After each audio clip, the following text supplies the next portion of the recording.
Hey guys, welcome back to my channel. Today I am 22 weeks along and in my second trimester.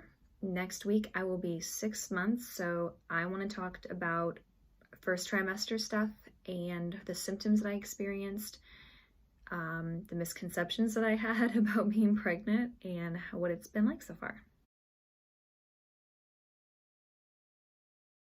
So we found out we were pregnant on July 19th. A few days beforehand, I was feeling strange, feeling crampy, sore breasts, all that good stuff. But I didn't get a period and I had missed it, but it was pretty close. So the ovulation cycle that I had must have been an oops long one, because there was no other way to describe it, because I'm on time. My cats are chasing each other because I'm usually very on time and everything runs like clockwork now. So I turned to my husband on the 19th, the morning of the 19th, which was a Sunday, and I said, I think I'm pregnant. So I always wondered what women felt like when they were like, ooh, I think I'm pregnant. And I got that feeling, I just got that inkling that something isn't right here. So I got a test, took it at 1 o'clock in the afternoon, and I was pregnant. Took another one about 3 hours later because my husband's like, drink water, drink water, drink water. You have to pee more. And I'm like, I can't pee anymore. I've done it all. I've exhausted my options. I just got to drink water now. So I did, and I took another one and it was positive.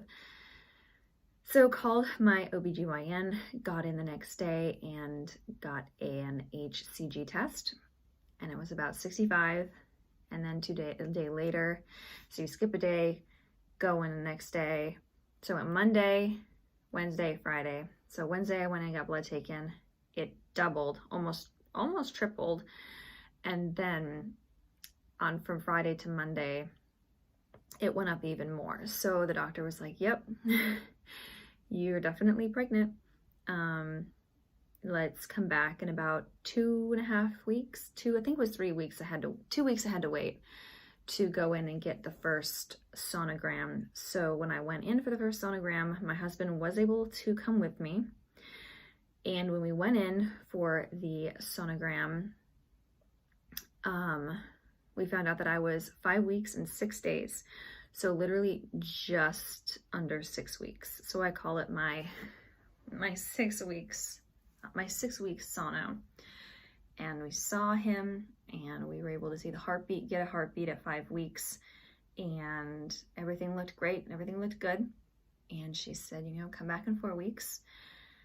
Now since that was week 5, there are usually a week or 2 weeks between, when everything is put in place. So we estimated that July 7th, something happened, which according to my Kendara app,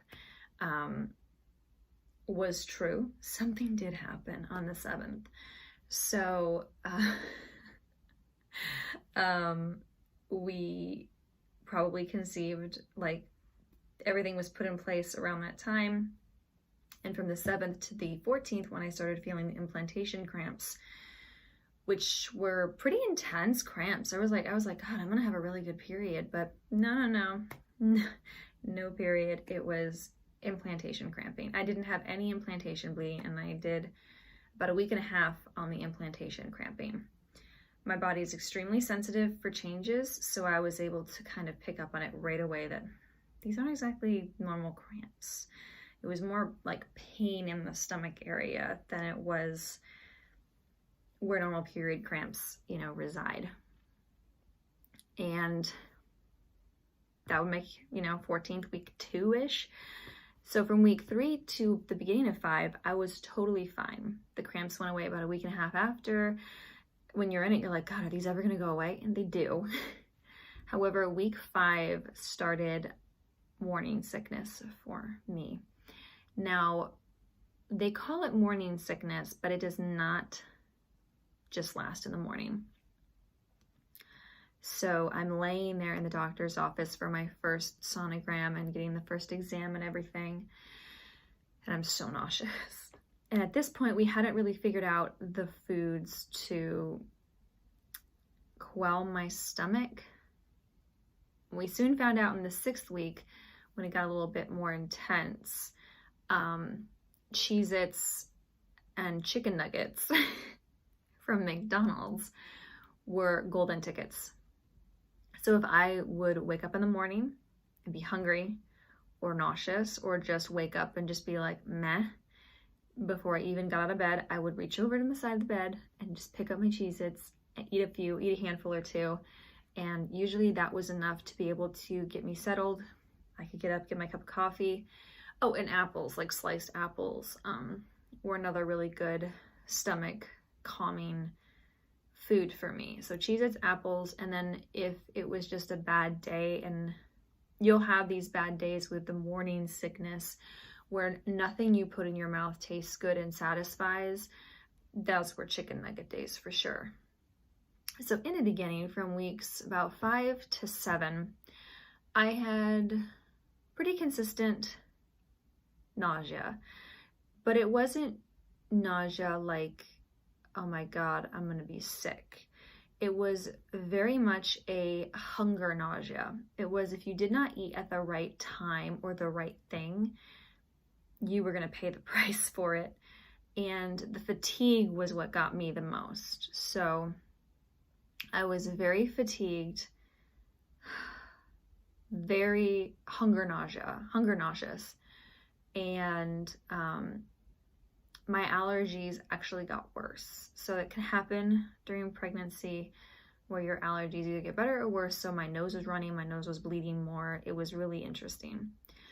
So I could deal with the hunger nausea because I could kind of get around it and feed him, and satisfy the craving. But the fatigue was something that I was not used to. So we work from home, we work for ourselves, we're creatives, and I was in the middle of just about to finish a book, and I have about 10 to 12,000 words left in that book still. I had to take the first entire trimester, 2.5 months, and I did not write a single word of anything. Granted, I needed that time. I needed to rest. I needed to take care of myself. I needed to get regular work done when I could, because my afternoons were usually pretty good. I would get like a window of 3 to 4 hours in the afternoon where everything would kind of settle, so I could actually get up, move around, and get audio work done. So that was good.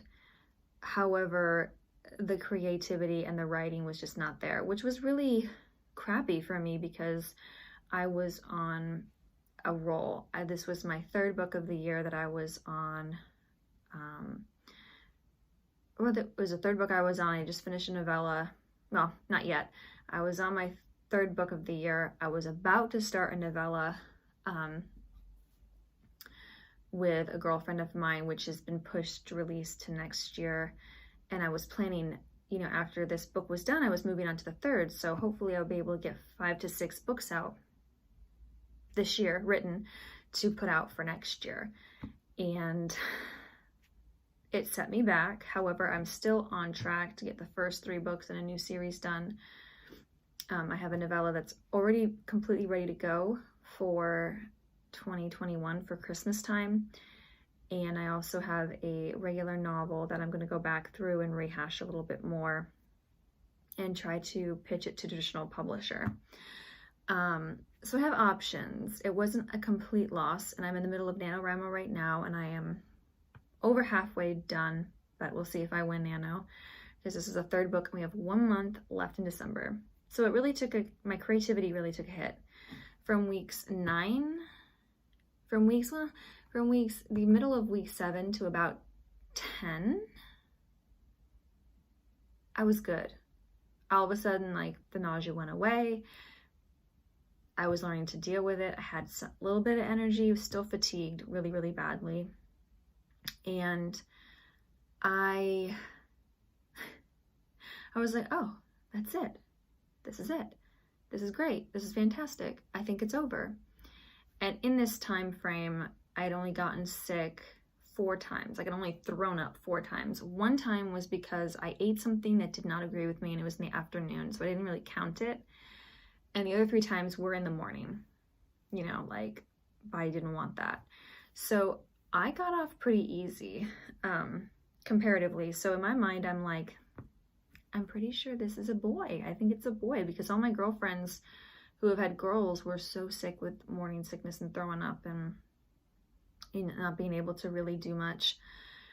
So I was like, my sister had a boy, my cousin had a boy, maybe we're having a boy. My husband was always convinced we were having a boy.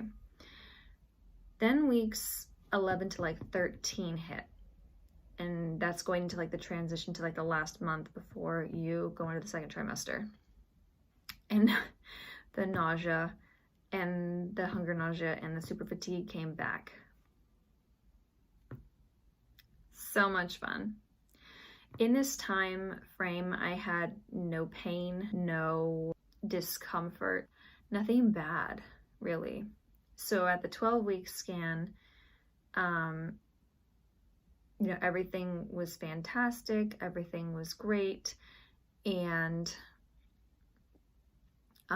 we took the blood test for genetics, and we found out through the blood test that we were having a boy. So at week 12, 13, between them, that time, we found out we were having a boy, which was great. I was like, oh, fantastic. We both kind of wanted a boy first.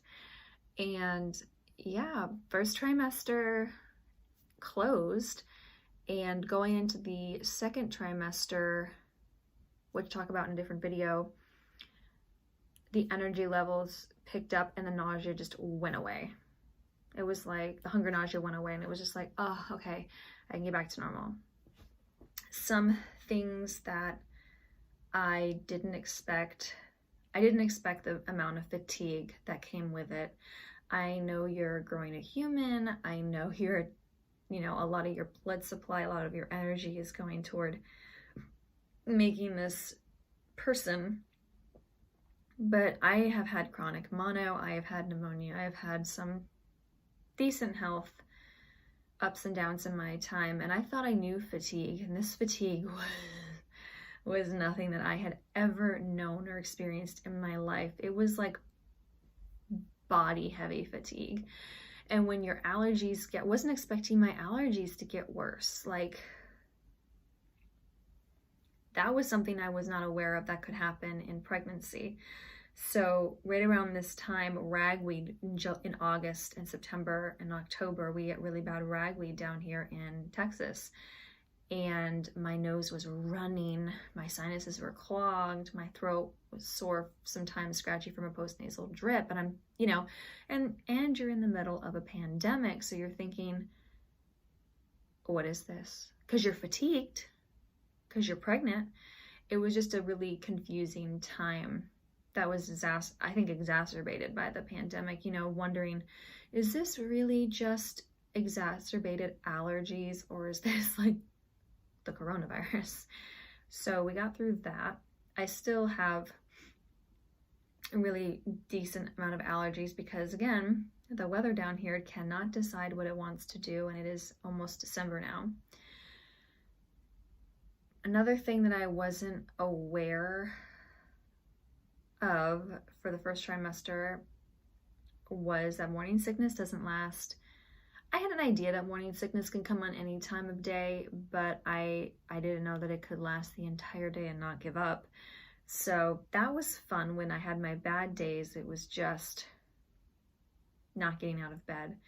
And I'm sure a lot of women who, you know, are used to doing things for themselves and work for themselves and have their own careers or hate that. And I was one of them. So I remember watching my husband basically do a lot of the majority of the chores and cooking and basically taking care of me for the first couple of months. And I was just so guilty.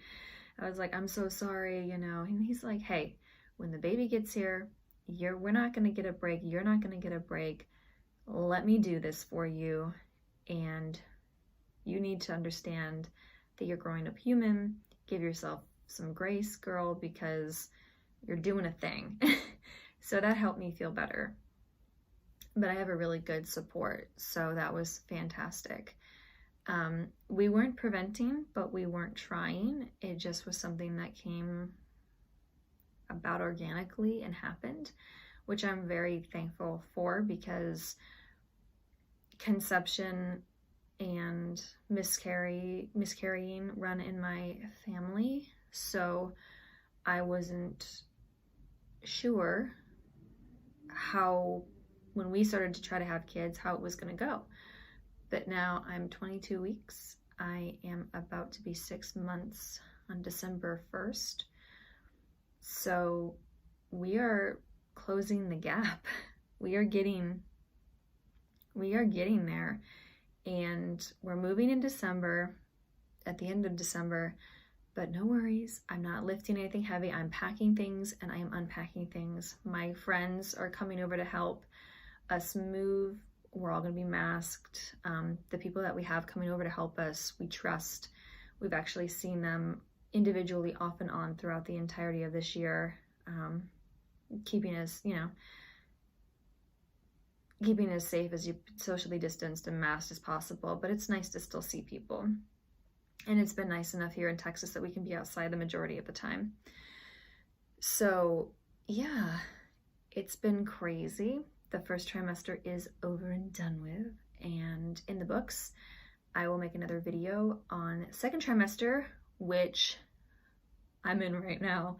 And while I am so thankful for the energy and so thankful for being able to sleep a little bit better. Oh, that's another thing that I had in the first trimester that I still kind of suffer from, is pregnancy insomnia. That's a special type of hell. But I'm able to sleep a little bit better now in the second. And ooh, I'm a tiny person. I only gained 2 pounds in the first trimester, and already in the second, I've gained a total of 10 overall. So when I started, I was 117 pounds. I am now 127 pounds.